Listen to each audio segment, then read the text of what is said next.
Jawahar Navodaya third chapter fractional numbers. Fraction ಅಂದರೆ ಏನು ಅಂತ ನೋಡೋಣ.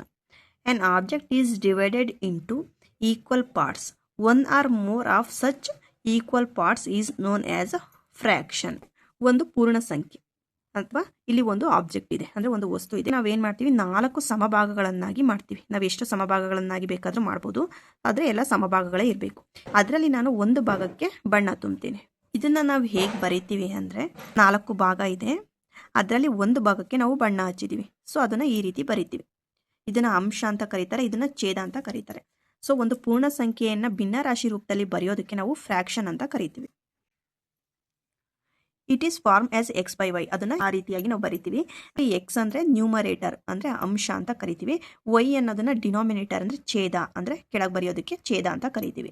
ವೈ ನಾಟ್ ಈಕ್ವಲ್ ಟು 0 ಅಂದರೆ ಇದ್ರ ಬೆಲೆ ಯಾವುದೇ ಕಾರಣಕ್ಕೂ 0 ಆಗಿರಬಾರ್ದು, 0ಗಿಂತ ಜಾಸ್ತಿನೇ ಇರಬೇಕು ಇದ್ರ ಬೆಲೆ. ಉದಾಹರಣೆ ನೋಡೋದಾದ್ರೆ, which respect X number of parts of out of Y number.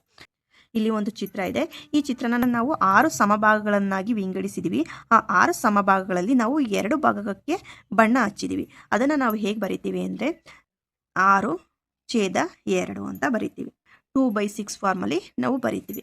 ಇನ್ನೂ ಒಂದು ಉದಾಹರಣೆ ನೋಡೋದಾದ್ರೆ, ಇಲ್ಲಿ ಒಂದು ಸರ್ಕಲ್ ಇದೆ. ಅದನ್ನು ನಾವು 4 ಸಮಭಾಗಗಳನ್ನಾಗಿ ಮಾಡಿದ್ದೀವಿ. ಅದರಲ್ಲಿ ನಾವು 3 ಭಾಗಕ್ಕೆ ಬಣ್ಣ ಹಚ್ಚಿದ್ದೀವಿ. ಅದನ್ನು ನಾವು ಹೇಗೆ ಬರಿತೀವಿ ಅಂದರೆ, ಇಲ್ಲಿ 4 ಪೋರ್ಷನ್ ಇರೋದ್ರಿಂದ 4ಅನ್ನು ನಾವು ಛೇದಕ್ಕೆ ಬರಿತೀವಿ. 4ರಲ್ಲಿ 3ನೇ ಭಾಗಕ್ಕೆ ನಾವು ಬಣ್ಣ ಹಚ್ಚಿರೋದ್ರಿಂದ ಆ 3ಅನ್ನು ನಾವು ಅಂಶದಲ್ಲಿ ಬರಿತೀವಿ. ಇದನ್ನು ಭಿನ್ನ ರಾಶಿ ಅಂತ ಕರೀತಾರೆ ಕನ್ನಡದಲ್ಲಿ.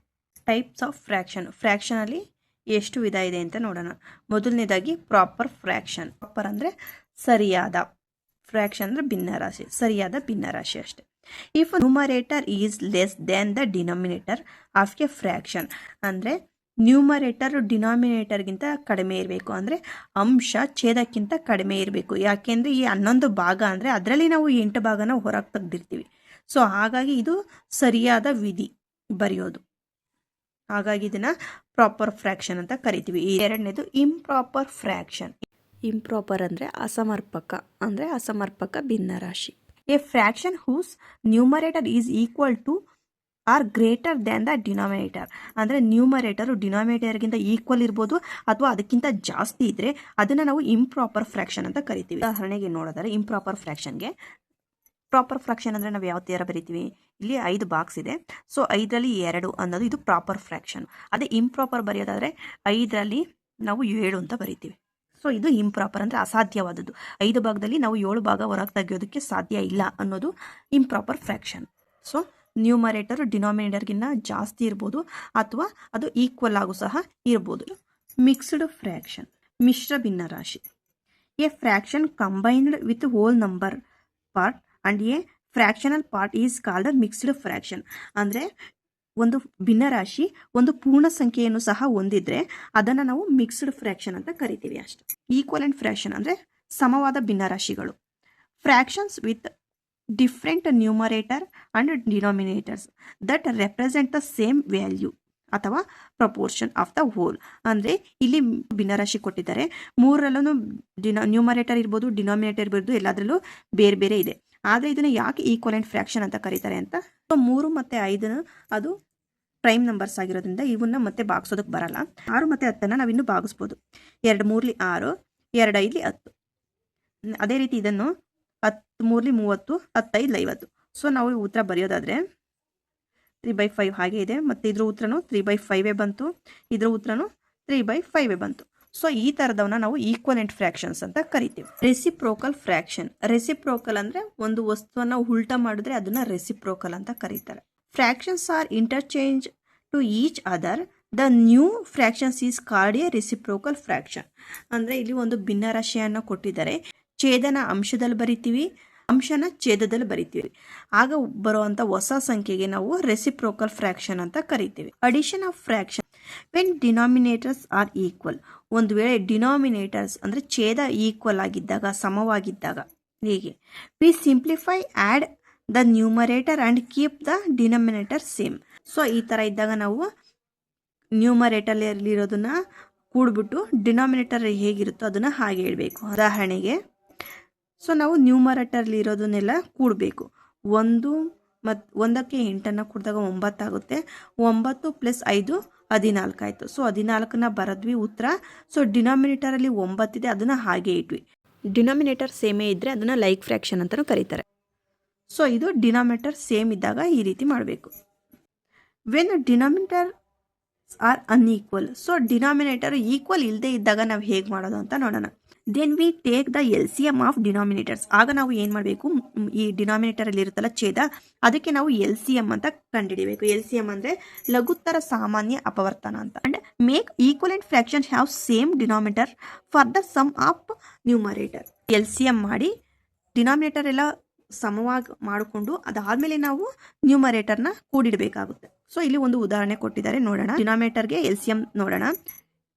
3, 5, 10 ಬರ್ಕೊಂಡಿದ್ದೀವಿ. ಇಲ್ಲಿ ನೋಡೋದಾದರೆ 3 ತೊಗೊಂಡ್ರೆ 3ರಿಂದ ಇವ್ಯಾವ ಸಂಖ್ಯೆನೂ ಭಾಗ ಆಗಲ್ಲ. ಆದರೆ 5 ತೊಗೊಂಡ್ರೆ ನಮಗೆ 5 ಮತ್ತು 10 ಎರಡು ಸಂಖ್ಯೆನೂ ಭಾಗ ಆಗುತ್ತೆ. ಹಾಗಾಗಿ 5 ತೊಗೊತಾ ಇದ್ದೀನಿ. ಆದರೆ 5 3 ಹೋಗಲ್ಲ. ಸೊ ಹಾಗಾಗಿ 3ನ ಹಾಗೆ ಬರ್ಕೊಬೇಕು. 5 1 5, 5 2 10. ಆಗ ಮಾಡಿದ ಕೋಶೆಂಟಲ್ಲಿ ಬರೆಯೋ ಉತ್ತರನ ನಾವು ಇಲ್ಲಿ ಬರಿಬೇಕು. 3 ಮತ್ತು 2 ಪ್ರೈಮ್ ನಂಬರ್ಸು, ಹಾಗಾಗಿ ಮುಂದಕ್ಕೆ ಭಾಗಿಸೋದಕ್ಕೆ ಬರಲ್ಲ. ಹಾಗಾಗಿ ಇಲ್ಲಿರೋ ಸಂಖ್ಯೆಗಳನ್ನೆಲ್ಲ ನಾವು ಗುಣಿಸೋಣ. 5 × 3 × 1 × 2. ಸೊ 1 ಗುಣಿಸಿದ್ರು ಒಂದೇ, ಬಿಟ್ಟರು ಒಂದೇ, ಏನೇ ಗುಣಿಸೋದು ಅದೇ ಸಂಖ್ಯೆ ಬರುತ್ತೆ. ಆದರೂ ನಾನು ಇಲ್ಲಿ ಎಕ್ಸಾಂಪಲಿಗೆ ಬರ್ಕೊಂಡಿದ್ದೀನಿ. 5 3 15, 15 2 30. ಸೊ ನಮ್ಗೆ ಇವಾಗ LCM 30 ಬಂದಿದೆ. ಈಗ ನಾವು ಇಲ್ಲಿರೋ ಡಿನಾಮಿನೇಟರ್ಗಳನ್ನೆಲ್ಲ 30 ಆಗಿ ಕನ್ವರ್ಟ್ ಮಾಡ್ಕೊಬೇಕು. ಅದಕ್ಕೆ ಇದಕ್ಕೆ ಎಷ್ಟನ್ನು ಗುಣಿಸಿದ್ರೆ 30 ಬರುತ್ತೆ ಅಂದರೆ 10ನ್ನು ಗುಣಿಸಿದ್ರೆ 30 ಬರುತ್ತೆ. ಸೊ ಈ 10 ನ್ಯೂಮರೇಟರ್ ಮತ್ತು ಡಿನಾಮಿನೇಟರ್ ಎರಡರ ಜೊತೆನೂ ನಾವು ಗುಣಿಸ್ಬೇಕಾಗುತ್ತೆ. ನೆಕ್ಸ್ಟ್ ಯಾವ ಚಿಹ್ನೆ ಇದೆಯೋ ಅದನ್ನು ಹಾಗೆ ಬರ್ಕೊಬೇಕು. 5ನ್ನ 30 ಕನ್ವರ್ಟ್ ಮಾಡಬೇಕು ಅಂದರೆ 6 5 30 ಆಗುತ್ತೆ. ಸೊ 6ರಿಂದ ಗುಣಿಸ್ಬೇಕು. ಅದೇ ರೀತಿ 10ನ್ನ 30 ಕನ್ವರ್ಟ್ ಮಾಡಬೇಕು ಅಂದರೆ 3ರಿಂದ ಗುಣಿಸ್ಬೇಕು. ಸೊ ಗುಣಿಸುವಾಗ ಅಂಶ ಛೇದ ಕೂಡ ನಾವು ಗುಣಿಸಿಡಬೇಕು. ಗುಣಿಸಿದ ಮೇಲೆ ಬಂದಿರೋ ಅಂಥದ್ದು ಇದು. ಇವಾಗ ನೋಡಿದ್ರೆ ಡಿನಾಮಿನೇಟರ್ ಎಲ್ಲಾನು ಈಕ್ವಲ್ ಆಗಿದೆ. ಸೊ 30ನ್ನ ಹಾಗೆ ಬರ್ಕೊಬೇಕು. ನೆಕ್ಸ್ಟ್ ಈ ನ್ಯೂಮರೇಟರ್ ಇರೋವನ್ನೆಲ್ಲ ಕೂಡಬೇಕು. ಕೂಡಿ ಇಟ್ಟಾಗ ಈ ಉತ್ತರ ಬರುತ್ತೆ. ಡಿನಾಮಿನೇಟರ್ಸು ಡಿಫ್ರೆಂಟ್ ಇರೋದ್ರಿಂದ ಅದನ್ನು ಅನ್ಲೈಕ್ ಫ್ರ್ಯಾಕ್ಷನ್ ಅಂತ ಕರೀತಾರೆ. ಈ ಅನ್ಲೈಕ್ ಫ್ರ್ಯಾಕ್ಷನ್ ಮೇಲೆ ಈ ವರ್ಷದ ಎಕ್ಸಾಮಲ್ಲಿ ಲೆಕ್ಕ ಕೊಡೋದಿಲ್ಲ ಅಂತ ಹೇಳಿದ್ದಾರೆ. ಹಾಗಾಗಿ ನಾನು ಅದ್ರ ಮೇಲೆ 1 ಅಥವಾ 2 ಲೆಕ್ಕ ಮಾತ್ರ ಮಾಡಿರ್ತೀನಿ. ಯಾಕೆಂದರೆ ಒಂದು ವೇಳೆ ಮಿಸ್ ಆಗಿ ಕೊಟ್ಟರು ಕೂಡ ನೀವು ಎಲ್ಲದಕ್ಕೂ ರೆಡಿ ಇರಲಿ ಅಂತ. When fractions are mixed with equal denominators, firstly we add all the whole part and simplify, add the numerator and keep and denominator same. ಅಂದರೆ ಇಲ್ಲಿ ಎಕ್ಸಾಂಪಲ್ ನೋಡೋಣ. ಇಲ್ಲಿ ಕೊಟ್ಟಿರೋದ್ರಲ್ಲಿ ಡಿನಾಮಿನೇಟರ್ ಎಲ್ಲನೂ ಸೇಮ್ ಆಗಿದೆ. ಆಗ ನಾವೇನು ಮಾಡಬೇಕು, ಈ ಹೋಲ್ ಪಾರ್ಟ್ ಇದೆಯಲ್ಲ ಅದನ್ನು ಸಪ್ರೇಟ್ ತೆಗೆದ್ಬಿಟ್ಟು ಕೂಡ್ಕೋಬೇಕು. 7ಕ್ಕೆ 4ನ್ನು ಕೂಡಿದಾಗ 11 ಆಗುತ್ತೆ. 11ಕ್ಕೆ 3 ಕೂಡಿದ್ರೆ 14 ಆಗೋಯ್ತು. ಸೊ ಇದು ಹೋಲ್ ಪಾರ್ಟ್ಸ್ನೆಲ್ಲ ಸಪ್ರೇಟ್ ಕೂಡಿಡಬೇಕು. ನೆಕ್ಸ್ಟ್ ಡಿನಾಮಿನೇಟರ್ಲಿ 8 ಇದೆ, ಅದನ್ನು 8 ಹಾಗೆ ಬರ್ಕೊಬೇಕು ಸೇಮ್ ಇದ್ದಾಗ. ನೆಕ್ಸ್ಟ್ ನ್ಯೂಮರೇಟರ್ ಇರೋದನ್ನೆಲ್ಲ ಕೊಡಬೇಕು. 2 1 3 3 3 6. ಸೊ ಆಮೇಲೆ ಅದನ್ನು ಹೀಗೆ ಬರೆಯೋದು 14 × 6/8 ಅಂತ. ಈ ರೀತಿಯಾಗಿ ಮಿಕ್ಸ್ಡ್ ಫ್ರ್ಯಾಕ್ಷನ್ ಏನಾದರೂ ಇದ್ದು ಡಿನಾಮಿನೇಟರ್ ಸೇಮ್ ಇದ್ದರೆ ಅದನ್ನು ಈ ರೀತಿಯಾಗಿ ಮಾಡಬೇಕು. Next when fractions are mixed with unequal denominators, ಅಂದರೆ ಮಿಕ್ಸ್ಡ್ ಫ್ರ್ಯಾಕ್ಷನ್ ಇದ್ದು ಅನ್ಈಕ್ವಲ್ ಡಿನಾಮಿನೇಟರ್ ಇದ್ದರೆ ಏನು ಮಾಡಬೇಕು ಅಂತ ಕೇಳ್ತಿದ್ದಾರೆ. So firstly we add all the whole part, ಅಂದರೆ ಮೊದಲು ಮುಂಚೆ ಹೇಗೆ ಮಾಡೋದು ಅದೇ ರೀತಿ ಹೋಲ್ ಪಾರ್ಟ್ಗಳನ್ನೆಲ್ಲ ಸಪ್ರೇಟ್ ಕೂಡ್ಕೊಬೇಕು. And fraction part make equivalent fractions having the same denominator. LCMನ ಕಂಡಿದ್ದು ಆ ಡಿನಾಮಿನೇಟರ್ನ ಸೇಮ್ ಈಕ್ವಲ್ ಆಗೋ ಥರ ಮಾಡ್ಕೊಬೇಕು. ಅದಾದಮೇಲೆ ನಾವು ನ್ಯೂಮರೇಟರ್ನ ಕೂಡಿ ಇಡಬೇಕಾಗುತ್ತೆ. ಸೊ ಇಲ್ಲಿ ನೋಡೋದಾದರೆ ಹೋಲ್ ಪಾರ್ಟ್ನೆಲ್ಲ ಹೊರಗೆ ತೆಗಿಯೋಣ. ನೆಕ್ಸ್ಟ್ ಉಳಿದಂಥ ಸಂಖ್ಯೆಗಳು ಹೇಗಿದೆಯೋ ಅದನ್ನು ಹಾಗೆ ಬರ್ಕೊಂಡಿದ್ದೀನಿ. ನೆಕ್ಸ್ಟ್ 3 2 6ಕ್ಕೆ LCM ತೆಗಿಬೇಕು. 2 ಹೋಗಲ್ಲ, ಅದಕ್ಕೆ ಹಾಗೆ ಇಟ್ಟಿದ್ದೀನಿ. 3 1 3 3 2 6. ಹಾಗೆ ನಾನು 2 1 ಟೇಬಲ್ಸ್ ತೊಗೊಂಡಿದ್ದೀನಿ. 2 1 2 2 1 2. ಇಲ್ಲಿ ಇರೋದನ್ನೆಲ್ಲ ಗುಣಿಸಿಡೋಣ. ಗುಣಿಸಿಟ್ಟಾಗ 3 2 6. ಸೊ 6 ಡಿನಾಮಿನೇಟರ್ ಬರೋ ಥರ ನಾವು ಇದನ್ನ ಮಾಡ್ಕೊಬೇಕು. ಸೊ ಇಲ್ಲಿ 6 ಬರಬೇಕು ಅಂದರೆ ನಾವೇನು ಮಾಡಬೇಕು, 3 2 ಅಂದರೆ 3ಕ್ಕೆ 2ನ್ನು ಗುಣಿಸಿದಾಗ 6 ಬರುತ್ತೆ. ಹಾಗಾಗಿ 2/2 ಹಾಗೆ ಬರ್ಕೊಂಡು 2ನ್ನು ಅಂಶಕ್ಕೊಂದ್ಸತಿ ಛೇದಕ್ಕೊಂದ್ಸತಿ ಗುಣಿಸ್ಬೇಕು. ಮತ್ತು ಯಾವ ಚಿಹ್ನೆ ಇದೆಯೋ ಅದೇ ಚಿಹ್ನೆಯನ್ನು ಬರ್ಕೊಬೇಕು. 1/2 ಹಾಗೆ ಬರ್ಕೊಂಡು ಮತ್ತೆ ಇದು 6 ಆಗಬೇಕು ಅಂದರೆ 3ರಿಂದ ಗುಣಿಸ್ಬೇಕಾಗುತ್ತೆ. ಅದಕ್ಕೆ 3/3 ಹಾಕಿರೋದು. ನೆಕ್ಸ್ಟು ಇಲ್ಲಿ ಚಿಹ್ನೆ ಹಾಗೆ ಇದೆ 1/6. ಇಲ್ಲಿ 6 ಆಲ್ರೆಡಿ ಇರೋದ್ರಿಂದ ನಾನು ಮತ್ತೆ ಏನು ಗುಣಿಸೋಕೆ ಹೋಗಿಲ್ಲ. ಒಂದು ವೇಳೆ ಗುಣಿಸ್ಬೇಕು ಅಂದರೆ ನಾವು 1ರಿಂದ ಗುಣಿಸ್ಬೇಕಾಗುತ್ತೆ ಅಷ್ಟೇ. ಇಷ್ಟು ಹೋಲ್ ಪಾರ್ಟ್ನೆಲ್ಲ ಗುಣಿಸಿದ್ದು 12 ಬಂದಿದೆ. ಇವು ಗುಣಿಸ್ಕೊಂಡಿದ್ದು ಇಷ್ಟು ಬಂದಿದೆ. ಈಗ ಡಿನಾಮಿನೇಟರ್ ಎಲ್ಲ ಸೇಮ್ ಆಗಿರೋದ್ರಿಂದ ಡಿನಾಮಿನೇಟರ್ನ ಹಾಗೆ ಬರ್ಕೊಂಡು ನ್ಯೂಮರೇಟರ್ನ ಕೊಡಬೇಕು. 4 3 7 7 1 8 8/6 ಆಯಿತು. ಇದನ್ನು ನಾವು ಇನ್ನೂ ಸಿಂಪ್ಲಿಫೈ ಮಾಡ್ತೀವಿ ಅಂದರೆ ಮಾಡ್ಬೋದು, ಅಥವಾ ಇಲ್ಲಿಗೇನು ನಿಲ್ಲಿಸ್ಬೋದು. ಒಂದು ವೇಳೆ ಆಪ್ಷನ್ಸ್ ಉತ್ತರದಲ್ಲಿ ಇದಿಲ್ಲ ಅಂದರೆ ಮತ್ತೆ ನಾವು ಇನ್ನೂ ಸಿಂಪ್ಲಿಫೈ ಮಾಡೇ ಇಡಬೇಕಾಗುತ್ತೆ. ಸೊ ಅದನ್ನು ಒಂದು ಸ್ಟೆಪ್ ಮುಂದೆನೂ ನೋಡಿಬಿಡೋಣ. 8/6ನ್ನ ಮಾಡೋದಾದರೆ 2 4 8 2 3 6. ಸೊ 4 ಮತ್ತು 3 ಮತ್ತೆ ಡಿವಿಷನ್ ಮಾಡೋಕ್ಕಾಗಲ್ಲ. ಒಂದು ಪ್ರೈಮ್ ನಂಬರು ಒಂದು ಈಕ್ವಲ್ ನಂಬರ್ ಇದೆ. ಸೊ ಹಾಗಾಗಿ ಅದನ್ನು ಹಾಗೆ ಇಡೋಣ. ಸೊ ಅಡಿಷನ್ಗೆ ನಾವು ಯಾವ್ಯಾವ ಮೆಥಡಲ್ಲಿ ಮಾಡ್ಕೊಂಡು ಬಂದ್ವೋ ಇವೆಲ್ಲನೂ ಸೇಮ್ ಸಬ್ಸ್ಟ್ರಕ್ಷನು ಕೂಡ. ಸಬ್ಸ್ಟ್ರಾಕ್ಷನಲ್ಲೂ ಕೂಡ ಚಿಹ್ನೆ ಚೇಂಜ್ ಆಗಿರುತ್ತೆ ಅನ್ನೋದು ಬಿಟ್ಟರೆ ಮೆಥಡ್ ಎಲ್ಲ ಸೇಮ್ ಇರುತ್ತೆ, ಏನೂ ವ್ಯತ್ಯಾಸ ಇಲ್ಲ. ಹಾಗಾಗಿ ನಾವು ನೆಕ್ಸ್ಟ್ ಮಲ್ಟಿಪ್ಲಿಕೇಶನ್ ಆಫ್ ಫ್ರ್ಯಾಕ್ಷನ್ಗೆ ಹೋಗೋಣ. ಮಲ್ಟಿಪ್ಲಿಕೇಶನ್ ಆಫ್ ಫ್ರ್ಯಾಕ್ಷನ್ ನೋಡೋದಾದರೆ convert the mixed fraction if any into improper fraction. Mixed ಫ್ರ್ಯಾಕ್ಷನ್ನ ನಾವು ಮೊದಲಿಗೆ ಇಂಪ್ರಾಪರ್ ಫ್ರ್ಯಾಕ್ಷನ್ ಅಥವಾ ಅನ್ಲೈಕ್ ಫ್ರ್ಯಾಕ್ಷನ್ನಾಗಿ ಕನ್ವರ್ಟ್ ಮಾಡಬೇಕು. ಡಿನಾಮಿನೇಟರ್ ಮತ್ತು ಹೋಲ್ ನಂಬರ್ನ ಗುಣಿಸ್ಬೇಕು, ನಂತರ ನ್ಯೂಮರೇಟರ್ ಜೊತೆ ಕೂಡಬೇಕು. 3 × 3 3 + 2 5 5/3 ಆಯಿತು, ಇಂಟು 2 × 2 2 + 3 5 ಆಯಿತು. ಸೊ 5/1. ಸೊ ಈ ಮಿಕ್ಸ್ಡ್ ಫ್ರ್ಯಾಕ್ಷನಿಗೆ ಕನ್ವರ್ಟ್ ಮಾಡೋದಕ್ಕೆ 1 × 3 ಮಾಡಬೇಕು ಪ್ಲಸ್ 2 ಮಾಡಬೇಕು. ಸೊ ಆವಾಗ ನಮಗೆ ಉತ್ತರ ಬರುತ್ತೆ. ಈ ರೀತಿಯಾಗಿ ಮಿಕ್ಸ್ಡ್ ಫ್ರ್ಯಾಕ್ಷನಿಗೆ ಕನ್ವರ್ಟ್ ಮಾಡೋದು. ನಂತರ ನ್ಯೂಮರೇಟರ್ ಜೊತೆ ಡಿನಾಮಿನೇಟರ್ ಜೊತೆ ಗುಣಿಸಿ ಇಡಬೇಕು. ಡಿವಿಷನ್ ಆಫ್ ಫ್ರ್ಯಾಕ್ಷನ್ ಈ ವರ್ಷದ ಸಿಲೆಬಸ್ಸಲ್ಲಿ 2025 ನಡೆಯೋ ಎಕ್ಸಾಮಲ್ಲಿ ಡಿವಿಷನ್ ಮೇಲೆ ಫ್ರ್ಯಾಕ್ಷನ್ನ ತೆಗೆದಿದ್ದಾರೆ. ಅದು ಹೇಳಕ್ಕೆ ಬರಲ್ಲ, ಎಕ್ಸಾಮಲ್ಲಿ ಕೊಡ್ಬೋದು. ಹಾಗಾಗಿ ಸುಮ್ಮನೆ ಎಕ್ಸ್ಪ್ಲೈನ್ ಮಾಡಿರ್ತೀನಿ, ನೆನಪಲ್ಲಿ ಇರಲಿ ಅಂತ ಅಷ್ಟೇ. ಹಾಗಾಗಿ ಎಲ್ಲ ತಿಳ್ಕೊಂಡಿರೋದು ಬೆಟರ್ ಅಂತ ನನಗನ್ಸುತ್ತೆ.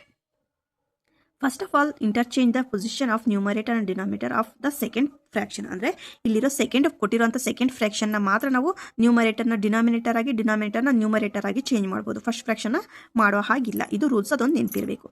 ನೆಕ್ಸ್ಟು ನ್ಯೂಮರೇಟರ್ ಜೊತೆ ಡಿನಾಮಿನೇಟರ್ ಜೊತೆ ಗುಣಿಸ್ಬಿಟ್ಟು ಇಡೋದು. ಆಪ್ಷನ್ಸಲ್ಲಿ ಈ ಪ್ರೋಸೆಸ್ಗೆ ಆನ್ಸರ್ ಕೊಟ್ಟಿದ್ರೆ ಅದನ್ನು ಟಿಕ್ ಹಾಕಬೇಕು. ಒಂದು ವೇಳೆ ಇನ್ನೂ ನೆಕ್ಸ್ಟ್ ಪ್ರೊಸೀಜರ್ ಇದೆ ಅನ್ನೋದಾದರೆ ನೆಕ್ಸ್ಟ್ ಸ್ಟೆಪ್ಗೆ 2 × 2 2 × 4 ಮಾಡಿದಾಗ ಇನ್ನು ಇದು ಸಿಂಪ್ಲಿಫಿಕೇಶನ್ ಆಯಿತು. ಮತ್ತು ಇದನ್ನು ಇನ್ನೂ ಸಿಂಪ್ಲಿಫೈ ಮಾಡೋಕ್ಕೆ ಬರಲ್ಲ.